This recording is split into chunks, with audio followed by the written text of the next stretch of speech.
Thanks for that, Chester Borrows. Thank you, Mr. Speaker, and I appreciate the opportunity to take a call in respect of this bill, and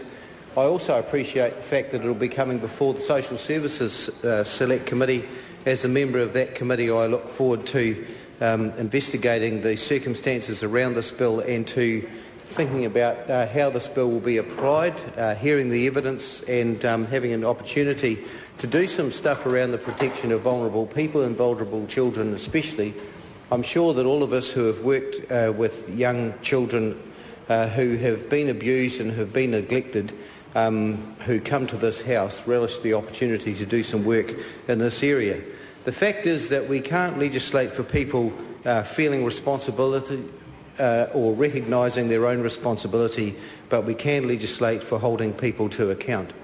And when we have people living within households where there are vulnerable people living, they should be held to account.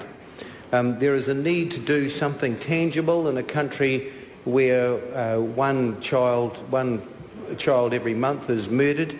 And I can think back to those people, or call to mind the faces of those young children who I've worked with over many years, who have been absolutely abandoned by those who they turn to seeking help. I'm very pleased to be part of a government that is working very strongly towards making vulnerable people in our community safer, and to hear the previous speaker suggest that because funding arrangements around, for instance, Torito and Women's Refuge was in some way abandoning the government's responsibility to look after those vulnerable children is absolutely ridiculous. For instance, the monitoring of Pol 400 family violence forms that are currently being done by Torito coordinators through the police and through Women's Refuge, those forms will still be collated, those referrals will still be made, and the government will still be funding those positions. Previously they had been, prior to the last government changing the rules around that and who was going to do it. In Wanganui, the Wanganui Living Without Violence Trust was contracted to do that work. The previous government took it off them and gave it to Women's Refuge for reasons of their own, despite the fact that the job was doing perfectly well. But in this country we have seen horrific cases, and people can call to mind, for instance, the case surrounding the death of Nia Glassy, a household where a number of adults lived over the age of 18. A number of people were witness to the atrocities that were carried out against that poor child until she eventually died, and people did absolutely nothing in respect of her. And so I'm pleased that this is a piece of legislation which will force people to, if they don't take responsibility themselves, will be held to account for the action they didn't take to protect those vulnerable young people. I remember one particular case where a grandfather had set about grooming his 12-year-old granddaughter, and in response to that, the mother came and made a historic complaint of sexual abuse in respect of herself and her sister. As the investigator, I worked on that case, took the various statements and became satisfied in my mind that there was a case to answer, and so went and knocked on the door of the abuser, the father of the two mature women who had made a complaint, and the grandfather of the child that he was grooming. I knocked on the door, he saw me, he said, "I know who you are, you're Chester Borrows, aren't you?" I said, "Yes." He said, "I've been waiting for you for 30 years. And he immediately admitted to the offending that he had, that was alleged against him. Nevertheless, while he went through the process and pleaded guilty, one of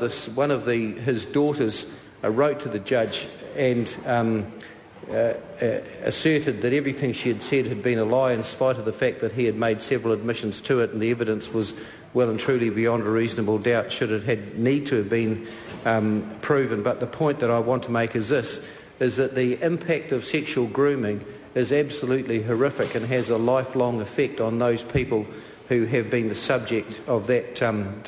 those despicable acts by those most despised within our society, and so they must be. But along with changing the law and widening the grasp of the law and holding people to account, we must, as a society and as a parliament, seek to understand the nature of sexual abuse not only just the ramifications of it, not only just the effects of it, and not only just to point the finger and to point the blame of it,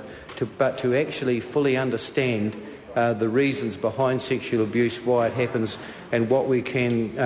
do to curtail this country's horrific record in respect of that. And I'm pleased to see, and I congratulate the Minister for Social Development in promoting the discussion around mandatory reporting.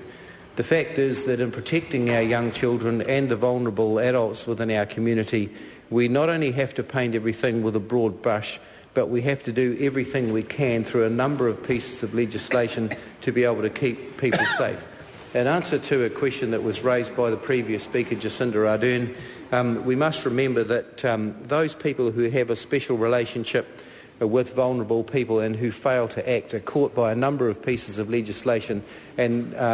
the under 18-year-old de facto partner of a child's mother, for instance, would no doubt be caught by other sections of the Crimes Act which require people in such circumstances having a special relationship with a young and vulnerable person who is abused, neglected and in need of care to take action and to be held legally responsible if that action isn't taken. I commend this bill to the House. At its first reading, I look forward to the Select Committee discussions and investigations of the matters and circumstances arising to child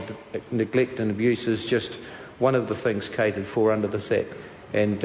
I'm pleased to speak in its support.